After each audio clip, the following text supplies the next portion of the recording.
This is Karen with NewClevelandRadio.net, and it is time for Lessons Learned. And today I have a very special guest on, somebody who I've looked up to my whole life. Um, and I'm really not sure why. That's why I thought I would have him on as a guest today because we all learn lessons in life. And I'm really curious how my brother Joel got from A to Z. We both grew up in the same house, but we are really totally different. So, welcome to this show. And what is the best lesson you think you've learned in your life? Oh boy. I should have done a little more research on your show. That's probably the best lesson. Um, I don't know really if I've learned one lesson is that you you always know a lot less than you think you do. Okay. That and that's a very good lesson, you know, uh, because sometimes we think that just because we have read the whole book and passed a test that we know all that we need to know.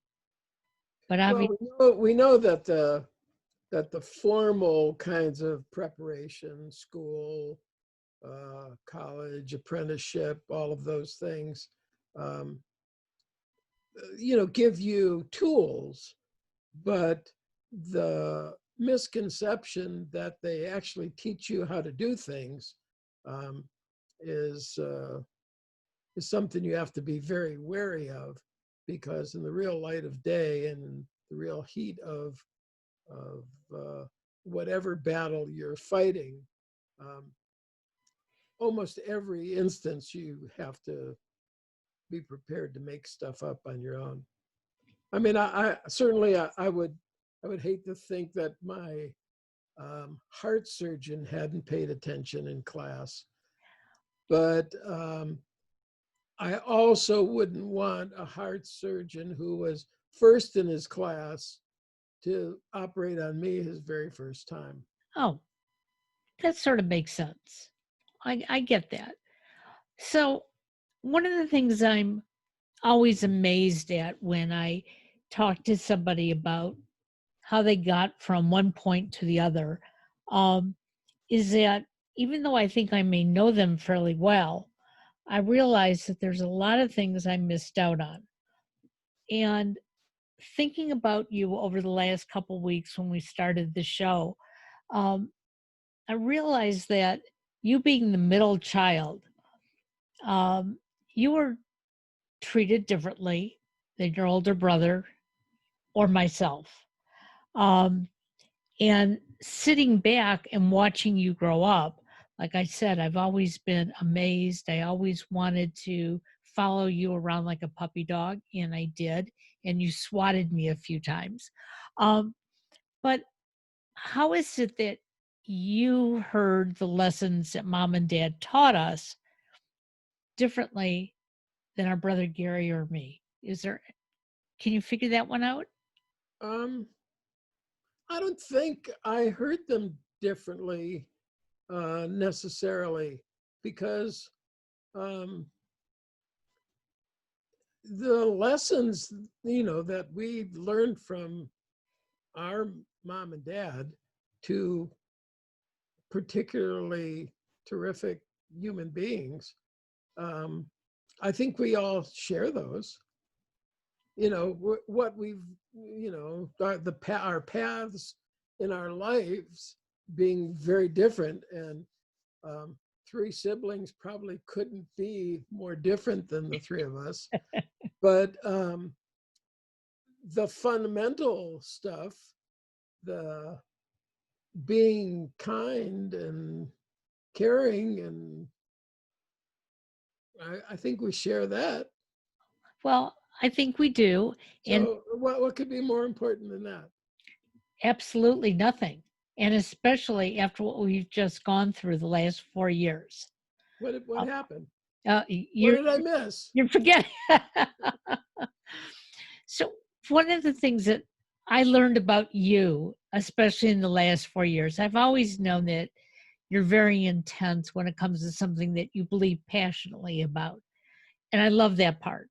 Um, and I've always wanted to be able to vocalize myself in that same manner, and it took me a long time to be able to do that. But you you really found the last 4 years to really uh, state your ground. Um, did that come? I mean, other than the stupid guy in the White House, did it come from any other, background that you've really felt like I need to tell people how I feel? Um, no, you're referring to my blog in particular, Sure. probably. Yeah. So um, I can't tell you why I started writing that, although, as you remember, my very first blog was about Alex. Right.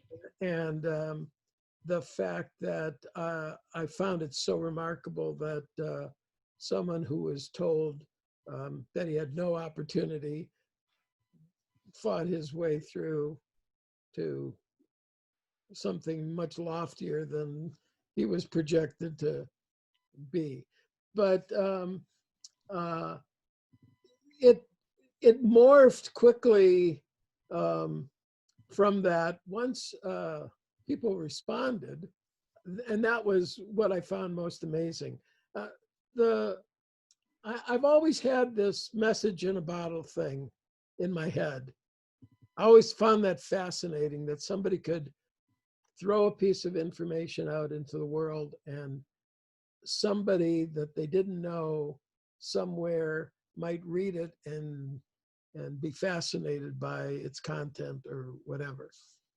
With the internet and this mysterious blog thing, I don't know a whole lot about the internet. I I I use it um, um, like somebody uses a tool that they've just seen somebody use on PBS. Okay. So I know how to turn it on. I really don't know how to turn it off. And anyway, so my my outreach was about uh, this crazy notion I had. What if you threw out some information like a message in a bottle, and years and years later, you ran into somebody that you really didn't know, and they said something to you that was on that message. And I was just fascinated by that. I just thought, oh man, this is so cool. And, of course, when you throw a message out on the internet, it has the opportunity of multiplying. Lots of people get to see it. Absolutely. So I thought the opportunity of getting my message back it hasn't happened. I've been doing this for I've been doing this for 13 or 14 years every Sunday, and I've gotten lots of feedback from my messages, but a stranger hasn't come up to me on the street and said, you know what, and said something that I said. That's what I'm looking forward to. Well, But as far as my outrage at at a criminal being elected president of the United States. Um, I knew him as a criminal before he decided to go into politics.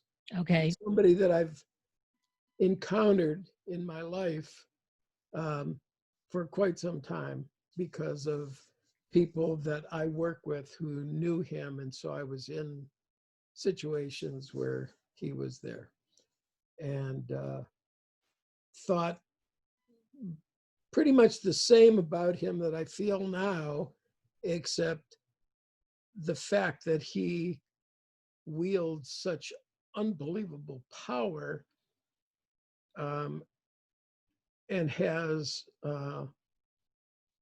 really, no knowledge of what he's doing, the impact of his corruption, all the consequences of what he's done in 4 years. I'm surprised I could say this out loud, because the reason that I write is because normally I just get loud. I mean, I would be yelling right now if I wasn't trying to be polite on your radio show. I appreciate that. So, so writing it down, I can scream in my head, Right. and get the words out and get my thoughts across, and I can edit. And although I'm not really good at the editing, my blog goes out on Huffington, and Huffington has can I swear on your show? Yeah, you can. Yeah. Okay. So Huffington has a 5 fuck rule, and if you go over 5, then you go into a different category, and less people see your blog that way. Ah. Sometimes I can't help myself. Yep. I get that. Yeah. So it's interesting because growing up, I don't remember that side of you. You seem to have been, you were the entertaining child in the family. But if you weren't a conversationalist, Still aren't. still aren't. No. So, but if people ask you about your opinion, you are a conversationalist then. And I always was that. I never could. I always got in trouble if people asked me what I thought. Interesting. I mean, when we were kids and we were in USY, I was the only president of USY that that had an attempted impeachment. Oh my gosh. My vice presidents came after me because I wrote something, and I really don't remember what it was, but I'm sure it was incendiary because I never held back. And I wrote something that they interpreted as demeaning their position, which I do remember that it absolutely was not that.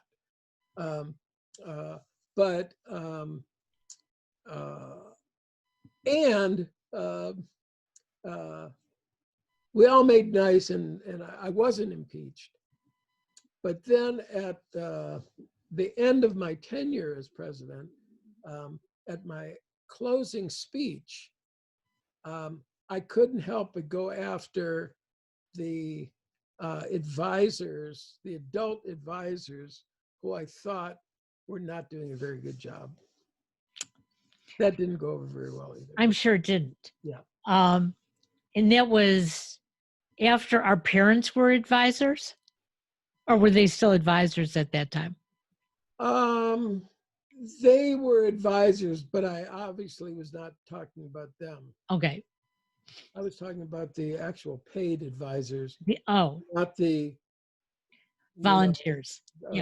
Give your life up in every possible way advisors like our parents. Yes, absolutely. Well, I know one of the lessons I learned through you and Gary and our parents was to be more forgiving of others. And it's funny that I say that, because one of the things that I always think about when it comes to our mother, she wasn't the most forgiving person. What, a 20-year grudge? That's nothing. But knowing that she wasn't, I didn't want to be that way. And that's one of the big lessons I learned. Holding a grudge just doesn't look good on me. So because you are vocal, whether it be in writing or when somebody confronts you,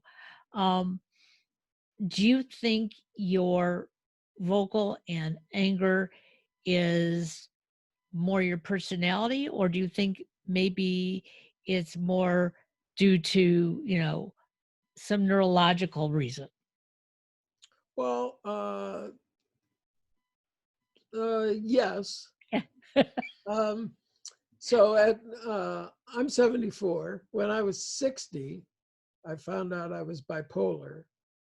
Quite by accident, I was in a group of people at a book signing, and there were two book signings, one for my friend who had written a children's book, and one for an English doctor who had written a book on bipolar, uh, variations of bipolar uh, syndrome. And she called me out. I was just eating some crackers and cheese, and and I didn't know who she was when I started talking to her. She came up, engaged me in conversation, and within minutes, she asked me, what kind of treatment I did, and like I knew what she was talking about.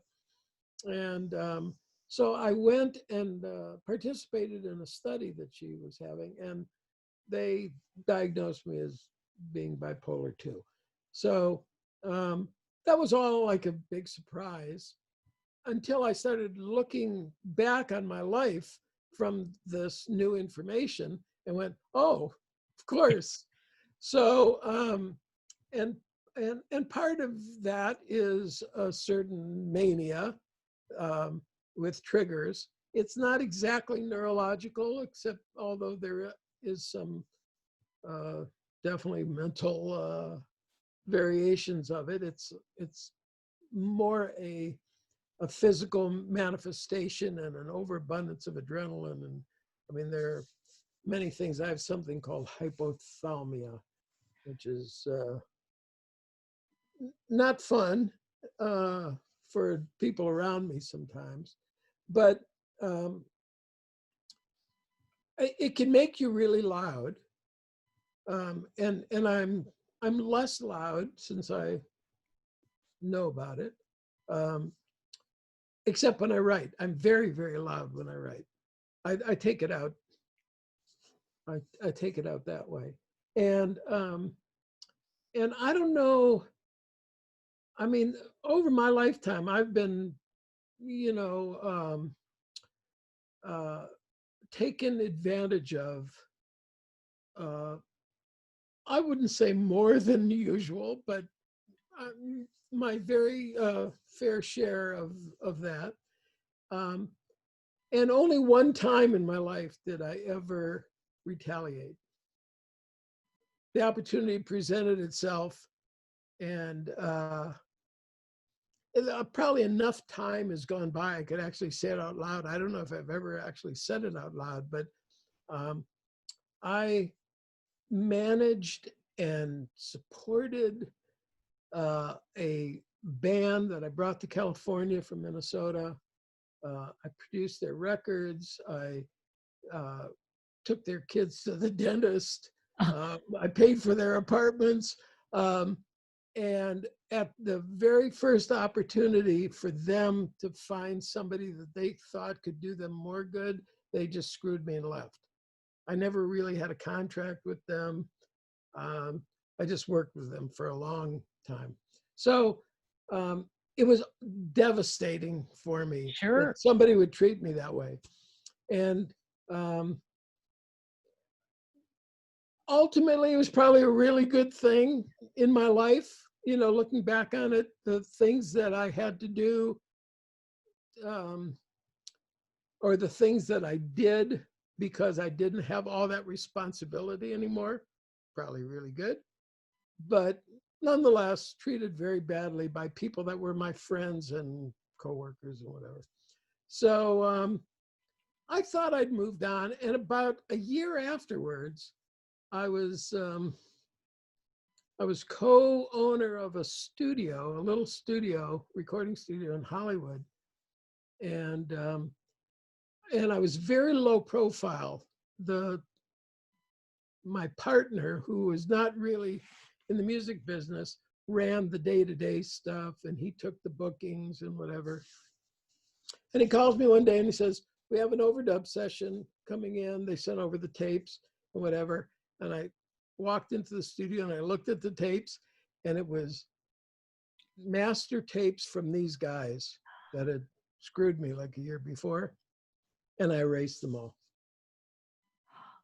Wow. Accidentally hit that Yeah, it erase didn't button. feel really good. No, No, not no. accidentally at all. I just Uh, erased them. But, and never heard from them. I don't know if they must have found out that it was me, but I never heard from them. Never, they didn't get angry about it or anything, as far as I know. I'm sure they weren't happy, but so so that's the only time I ever retaliated against anybody that I know of, other than in words, and I retaliate against mostly people that I have no contact with, the people I write about.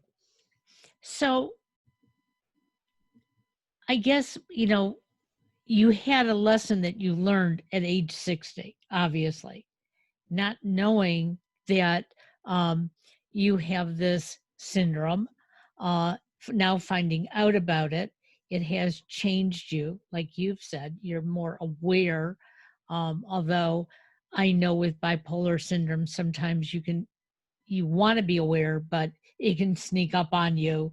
Um, and, it can look pretty bad. But if people know about it and understand it, it's much easier to get through one of those episodes. And I truly believe, as I look back, at our life growing up, that our father was bipolar. I mean, Oh, absolutely. he'd walk in the house with a big smile, and then 30 seconds later, he was bellowing about something, and then he was sweet again. Um, and he terrified me. And then I got myself in trouble because I would cry because he scared me. And, he didn't understand that. One But of the nicest men who ever lived. what was that? One of the nicest men who ever lived. Yes, actually, he was a kind and gentle Quite soul. allowed. Yeah. Yeah. So now that you um, are sort of secure where you're living and you have your daughter and your grandchildren close by, um, I'm sure that has changed you in the last couple months. Yeah, I'm exhausted. You're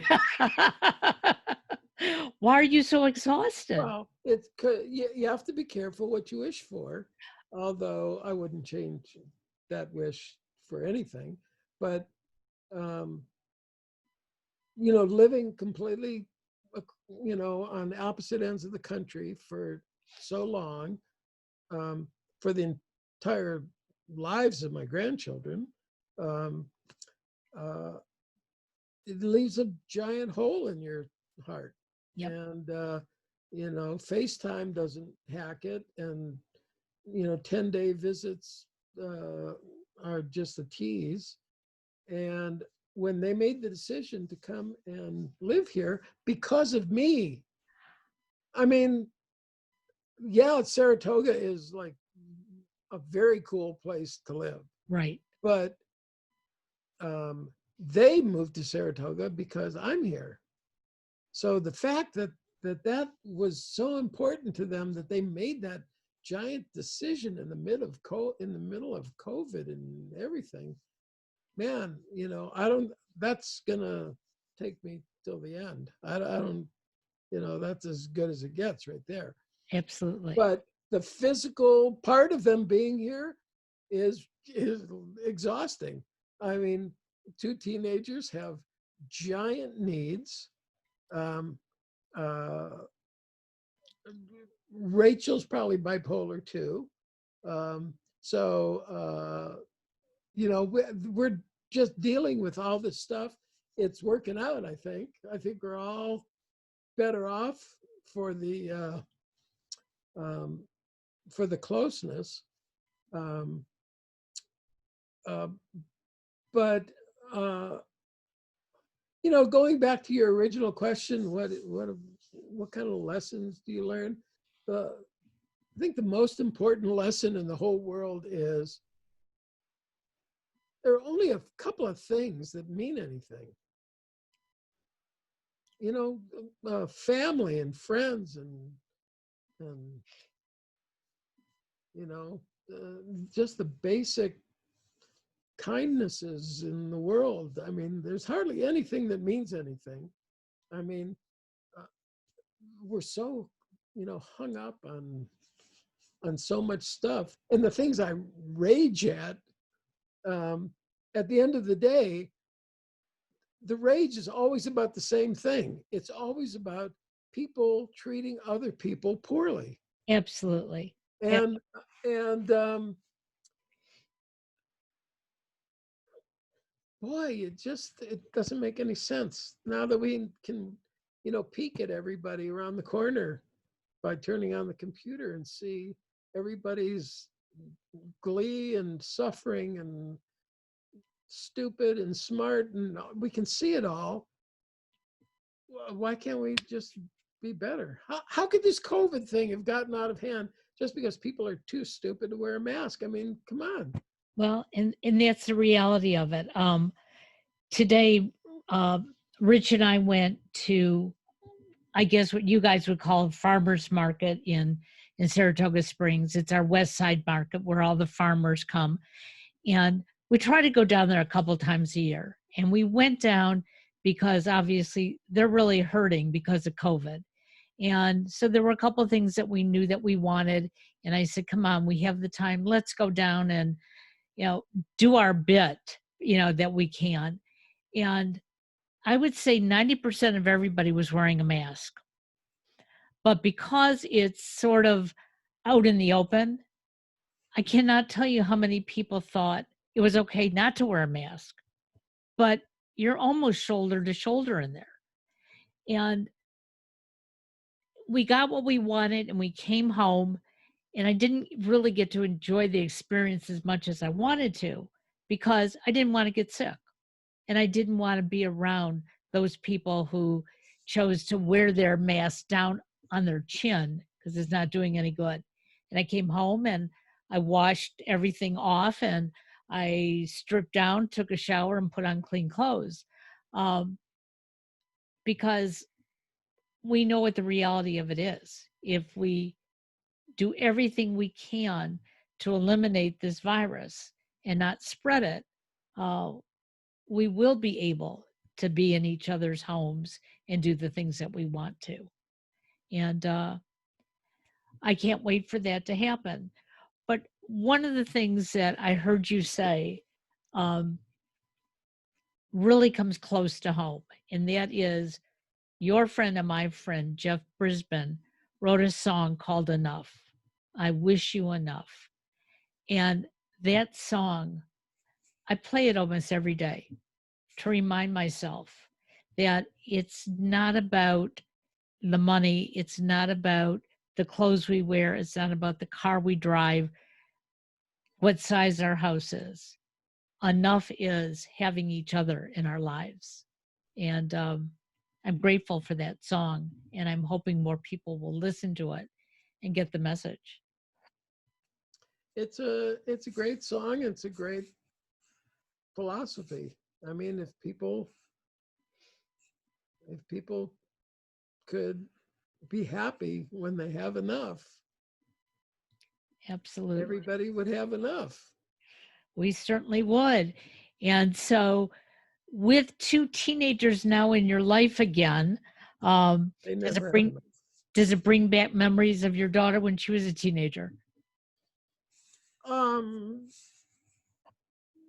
yes and no. I mean, we're living in this weird Yeah, reality. Um, I wake up every morning with a broken heart that they're locked away and they've been here for 3 months and they haven't met anyone. Um, Zuzu um, was asked to coffee by a boy in one of her virtual classes.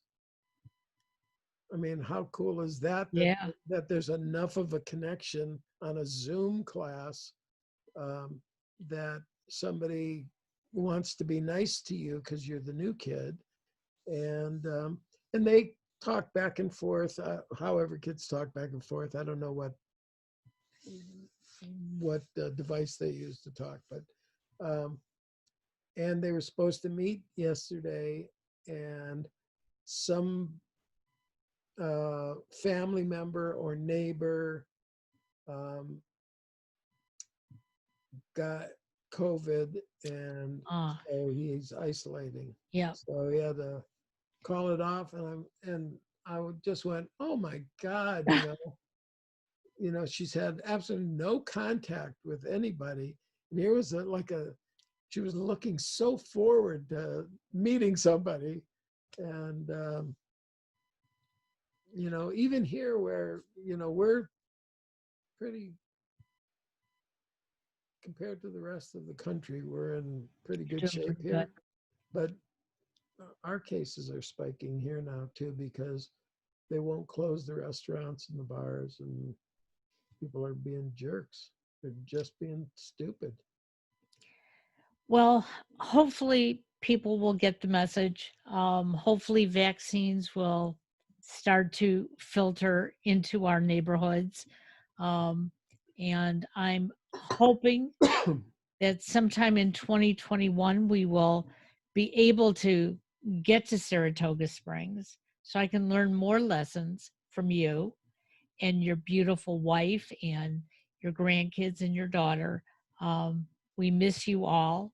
And the biggest lesson I've learned from you is that you're a great big brother. And I wouldn't want you to be anybody else's big brother.